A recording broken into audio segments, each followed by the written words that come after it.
El conflicto de la Franja de Gaza.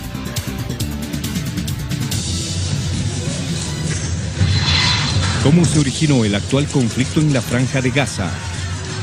El origen se remonta al asesinato de 3 jóvenes judíos, hecho que provocó la reacción del gobierno israelí, y el producto de esta reacción es la muerte de un joven palestino, hecho que generó la reacción palestina, específicamente de Hamas y otros grupos radicales. Si nos miramos el pasado, hay masacre de Sabra y Shatila en Líbano,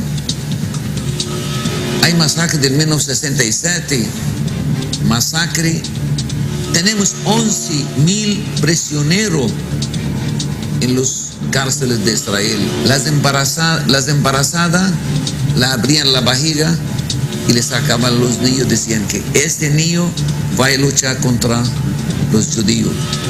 Hamas ha hecho más amenazas, dice que incrementará sus ataques contra Israel y utilizará misiles nuevos y más poderosos. Todo vale, todo vale.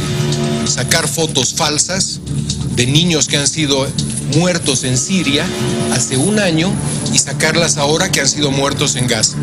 Ambos bandos reclaman el derecho a defenderse, como siempre. Sin embargo, Israel está causando muchas más muertes que Hamas. Mientras jamás no reconozca al Estado Nacional Judío que es Israel, no va a haber paz con Gaza. ¿Se imagina juntar a los dos representantes palestinos e israelíes en ese set de televisión? Wow. Vamos un poco más allá, por favor. Están muriendo niños, están muriendo civiles, han muerto periodistas de guerra, están muriendo los bandos que están armados. ¿Se puede comparar lo que tiene Palestina con Israel? ¿Qué armas están utilizando? Hoy Samuel Montaño, uno de nuestros favoritos, hombres expertos en el tema de armas, está aquí en el programa. Samuel, un gusto saludarte después de algún tiempo, bienvenido. Gracias. Aprovechemos el tiempo. ¿Qué armas están utilizando en esta contienda? ¿Es cierto que podrían provocar cáncer? A ver, cuéntame. Sí, claro que sí, que pueden provocar cáncer. Mira, solamente nos vamos a remitir al arsenal que estamos usando en ambas partes, que si bien es algo totalmente desproporcionado, ¿no? Paradójicamente, te estoy repitiendo opiniones incluso de General McChrystal de los Estados Unidos o Wesley Clark, donde te dicen que paradójicamente Israel ha creado un nuevo David, que en este caso es Palestina, con tal vez extremistas palestinos, y un nuevo Goliat, que en este caso es Israel. A lo ¿Así que es comparar Goliat con David. Pero esta vez David es Palestina, Goliat es Israel. Esta vez en invertir los papeles. ¿Por qué? Porque es una guerra asimétrica totalmente distinta y muy bien demostrada por Israel, donde se está viendo prácticamente una de dos. O el fracaso de la inteligencia militar israelí, porque no se justifica que esta mañana viste ese impresionante reporte de la BBC, si no me equivoco, donde a un anciano le dicen abandone su casa con los 10 nietos y sus 2 hermanos porque la vamos a bombardear, porque uno de ustedes es sospechoso de ser extremista. Y evacuaron la casa y la destruyeron. O sea, ya son extremos que no pueden ser. O hubo 11 individuos que vienen del partido Brasil-Alemania, les llega un misil y los limpian a todos. O sea, ya, o es un fracaso de la inteligencia israelí para ubicar a los supuestos insurgentes, o simplemente es el objetivo destruir con todo, porque lo que la gente no ha visto es de que detrás de la ofensiva por tierra, detrás de los tanques, vienen las topadoras. Las topadoras. Lo que siempre se hace es decir, cada vez que se avanza sobre el territorio palestino hay que destruir casas, y eso no lo digo yo, lo ha dicho hasta el mismo Kofi Annan. Se destruyen casas, se tienen que demoler casas y detrás vienen las topadoras para barrer esos escombros y ocupar esos territorios. Lo que hemos visto en estos últimos 10 años, el reclamo de todo el mundo de impedir que los colonos israelíes sigan ocupando territorio palestino. Okay. Una de las cosas que se iba comentando es que a través de ese muro, la Franja de Gaza, se van lanzando de un lado al otro las bombas. ¿Esto es cierto? En realidad lo que sucede es lo siguiente, la desproporción es grande. ¿Desproporción? Militarmente ¿Quién es David? ¿Quién es Goliat? A ver. David, en este instante, David es Palestina. David es Palestina. Y Goliat es Israel. Israel es la más grande potencia militar en Medio Oriente, si no prácticamente en el mundo, ¿no? ¿Qué están utilizando? Mostrame, por favor. Para empezar, hablamos de la parte palestina. Lo que comúnmente han estado utilizando a partir de 2002 son los famosos cohetes Qassam. Qassam, que viene del nombre de Sin Al-Qassam, que era un jeque árabe 1882-1935, que tenía mucho renombre en los árabes, ¿no? Son cohetes caseros, en realidad no son misiles, son como estos prácticamente, lo que ustedes pueden ver acá. Ajá, yo los pongo aquí. Estos, ajá. Qassam, que vienen en distintas categorías, Qassam 1, Qassam 2, Qassam 3, Qassam 4. ¿No? ¿Qué hacen estos? Son cohetes caseros. ¿Por qué? Porque son hechos artesanalmente, no necesitan tecnología militar ni una maquinaria compleja. Ya, están hechos, la base de propulsión, base a nitrato de potasio y azúcar, que es el componente que impulsa estos cohetes. No tienen sistemas de dirección porque, ahora digo, son bastante caseros, ya por eso son bastante imprecisos, Y más allá de eso, lo que tienen los palestinos son fusiles Kalashnikov, lanzagranadas, que los tenemos acá, los famosos RPG-7 rusos, y alguno que otro misil antitanque de las viejas generaciones, y granadas de mortero es lo que más se utiliza. ¿Por qué? Porque la franja de Gaza está prácticamente aislada desde el 2002, ahí no te entra ni petardo, o sea, estos son más explosivos caseros. Y entra en la categoría de la guerra simétrica, donde tú disparas, y en la guerra simétrica no hay ni obediencia ni disciplina, sino iniciativa. Tú puedes disparar, pero esto tiene efectos devastadores. Es decir, la guerra simétrica, este tipo de guerra se ha visto desde la época romana, cuando los teutones atacaban a las legiones romanas, etcétera, etcétera, ¿no? La resistencia rusa a los nazis, la resistencia en Afganistán, en Irak, donde si tú tienes un enemigo poderoso que no lo puedes enfrentar directamente militarmente, pero sí puedes a través de una resistencia como la que estamos viendo.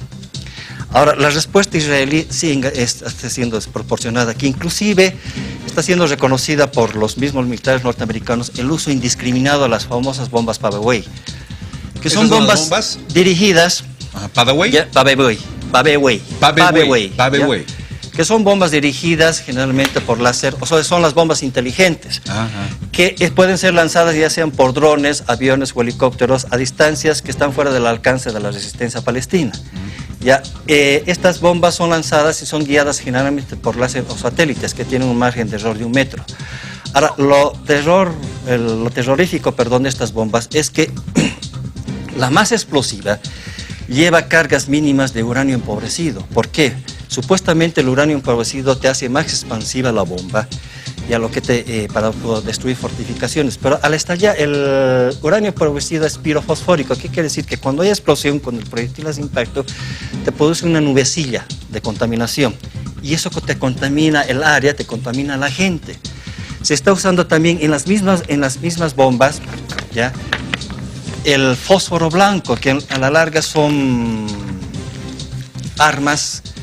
El fósforo blanco neto, puro, es decir, no es el fósforo que comúnmente la gente confunde, el fósforo que utilizamos en la cocina para encender la hornilla, ¿no es cierto? Exacto, ¿de acuerdo? Son bombas guiadas, la cabeza de esta bomba es un sistema de láser, que en cuanto se suelta la bomba, hay un segundo avión o un satélite que va dirigiendo la bomba hasta el blanco. Las aletas que ustedes ven son las que prácticamente le dan la precisión a este tipo de bombas. Y este tipo de bombas no solamente están llevando el TNT tradicional, están llevando las cargas de uranio empobrecido para hacer más expansiva la onda destructiva. Están llevando fósforo blanco, que es un arma química. Están llevando el napal, están llevando las bombas de combustión. ¿Napal se está utilizando? Napal se está utilizando y estamos viendo en toda la ofensiva israelí. Basta con ver quien sepa de armamento y pueda ver esas imágenes y cómo están actuando las bombas termobáricas. No es el hongo común que conocemos, sino es una especie de explosión hacia arriba, que obviamente supuestamente están utilizando para sellar los famosos túneles, ¿de acuerdo? Ahora, el problema está, por ejemplo, las bombas, se supone que están usando bombas termobáricas, las mismas que se han utilizado en los túneles en Afganistán por los norteamericanos. ¿Qué es la bomba termobárica? Es una combinación de combustible que con cierto tipo de químicos le hacen una onda expansiva continua, es decir, que te absorben todo el oxígeno que puedas encontrar dentro de un túnel. Y eso es una discriminación en cuanto a uso de químicos, porque eso es un químico poderoso. Wow, o sea, no es solo como te si sellan, tú sino que te quitan el oxígeno bañaras con queroseno y Ah. gasolina, nubes de queroseno, gasolina, el ambiente. Ajá. Y eso tiene su Sigamos, tengo 5 minutitos, Samuel, quiero aprovecharte al Y máximo. lo que más impresiona, por ejemplo, no entendemos por qué se está utilizando. Este es un obús que se llama el M109. Es un obús autopropulsado que pesa más de 20 y tantas toneladas. que te envía proyectiles de 155 milímetros a una distancia que superan los 30 kilómetros de alcance, ¿de acuerdo? Y son unas granadas que dispara, que son estas. ¿Qué estás mostrando tú? Estas granadas que disparan estos obuses, que son unos obuses o granadas terriblemente pesadas y de gran poder destructivo. Ahora, ¿por qué? Vean ustedes el tamaño de las granadas. Ahí hay un soldado, un artillero israelí preparando unas granadas. ¿Por qué se observa esto? Porque estos obuses, a diferencia de los misiles o cohetes o las bombas guiadas, tienen una precisión de unos 3 a 4 metros como máximo. No sirven ni siquiera para destruir túneles. Están directamente, por lo que hemos visto, disparando hacia la población. Tienen la capacidad, uno de estos que te llega una manzana, te destruye la cuarta parte de toda una manzana. Son terribles. Y ese es un obús grande. Y entre otras cosas, el Merkava es el tercer de los tanques más pesados y poderosos en el mundo. El primero es el Leopard alemán, el segundo el Abrams norteamericano, y el Merkava usa una máquina de 65 toneladas, que tú necesitas algo más que eso para poderlo destruir. Y estos tanques que prácticamente te disparan un cierto tipo de munición, que no directamente se van al objetivo, sino en su trayectoria, la granada que es disparada por este tanque, van soltando en su trayecto submuniciones cargadas de dardos. Es decir, cuando tú quieres cubrir un área bastante grande con la munición para dañar a la mayor parte de las tropas enemigas, esta munición se va desintegrando según va llegando a su objetivo. Es decir, va haciendo microexplosiones y te va expandiendo dardos. Y eso es lo que se están utilizando. Se está utilizando toda una tecnología que, para qué te cuento, dentro de Israel, que es toda una industria que se está probando ahí.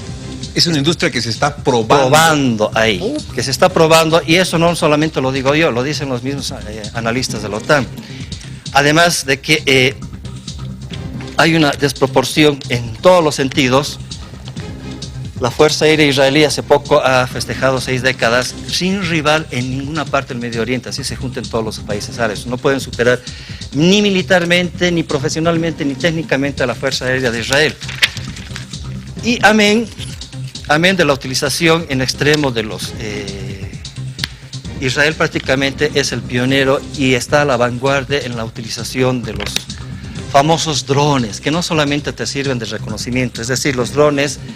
en Israel están siendo utilizados para determinar los blancos, para anunciar si las granadas, los misiles, las bombas guiadas han dado en el blanco, ¿no es cierto? Los drones también sirven para, en casos extremos de que tienes tú que ahorrar altitud para atacar determinados blancos donde tienes que bajar un poco. Entonces hay una gama tan grande que es la mejor en drones, es en Israel, que lo están utilizando, y los drones también te pueden llevar explosivos, cargas, etcétera, etcétera, y eso es lo que más se está utilizando, y son más letales, y son más difíciles de derribar porque son más pequeños, no necesitan piloto, y por tanto las maniobras que pueden hacer en campo de combates son mucho más fuertes, mucho más cerradas que los aviones de combate. Qué cosa. Y finalmente, para que la gente se dé cuenta, lo que tú ves acá, en esta parte inferior, es un cohete Grad de fabricación rusa. Estos cohetes Grad, algunos de estos los están utilizando los palestinos, pero no así el lanzador. Esto porque este tipo de lanzadores, el camión incluido, sería muy difícil de que entre a la Franja de Gaza. Es un territorio muy bien vigilado por Israel. Pero sí los cohetes en forma casera pueden ingresar. Y lo que se hace en Palestina es improvisar las rampas de lanzamiento. Los cohetes Grad no son más que un derivado de los famosos cohetes Katyusha que se han utilizado en la Segunda Guerra Mundial, que tienen un alcance máximo de 20 kilómetros. ¿Qué hacen? Casi de 20 kilómetros. Y la carga explosiva no es muy significativa. Es por eso porque la mayor parte de los asentamientos israelíes en los territorios palestinos casi no sufren daños, porque el gobierno invierte en reforzar esas casas. Estos proyectiles, por ejemplo, más de medio metro no te pueden atravesar absolutamente nada. ¿De acuerdo? Por tanto, no tienen mucho poder, o sea, la desproporción es bastante grande. Y en comparación, que inclusive, aún siendo caseros, no teniendo mucho poder destructivo, pero sí han logrado burlar el que se consideraba el protector más grande de antimisiles que había desarrollado Israel en el mundo, que inclusive los Estados Unidos está a punto de comprar los sistemas. Pero estos cohetes han sobrepasado prácticamente este sistema de defensa, que han dejado chiquito prácticamente al famoso Iron Dome, o sea, domo de acero que protegía las principales ciudades israelíes de los cohetes o los misiles Estos que se palestinos. perforan como si nada las paredes. Estos son misiles antiaéreos, es un sistema que ha creado en el cuadro de al lado, que ha creado Israel para proteger sobre la caída de los cohetes palestinos sobre la ciudad, especialmente del sur de Israel, sobre Sderot y sobre las ciudades del sur del desierto de Negev. Pero aún así estos sistemas han resultado en alguna medida ineficaces contra los cohetes de corto alcance que están utilizando los palestinos. Aquí hay que hacer una diferencia. Una cosa son los misiles que no se ha visto en manos de los palestinos y otra cosa son los cohetes. El misil generalmente es un sistema muy avanzado que tiene un cerebro electrónico, un sistema de guía y es más preciso y lleva cargas realmente letales. En cambio el cohete es unidireccional, no tiene sistemas de dirección. Tú disparas y tienes viento en contra, vientos de costado o vientos de cola, lo que te lo hace impreciso. Los cohetes generalmente son de saturación, generalmente no llevan una carga muy importante. Samuel, mi última pregunta, tengo unos segundos nada más. Si son tan específicos estos cohetes, tan dirigidos, satélite, drones, todo, ¿no pueden evitar matar niños civiles? No, ese sería otro tema muy aparte, pero esta es una táctica que se ha venido empleando desde la Segunda Guerra Mundial.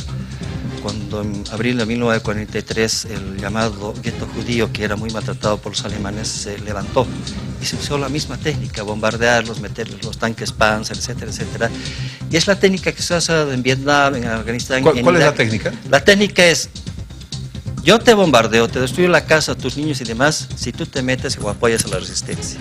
Esa es una técnica que han usado todos, los rusos en Chechenia, los chinos en el Tíbet, etcétera, etcétera, los israelíes en Palestina. Esa es una técnica que todos han utilizado. Los norteamericanos, cuando alguna patrulla norteamericana era emboscada en Vietnam y les daban la paliza, ¿qué usaban? Los B-52 para devastar grandes poblados del norte de Vietnam y decirles: te va a pasar esto si sigues haciendo esto, o si sigues te voy a matar a tu pueblo. Te voy a matar a tu pueblo porque es algo ilógico lo que está pasando en la Franja de Gaza. Samuel, muchísimas gracias. Te he hecho correr, gracias. pero has sido como siempre un experto en este tema. Mira, se acabó todo lo que has traído en este tiempo. Gracias, Samuel. A ti, Señor Montaño. No, pero así, tenerlo aquí en este programa.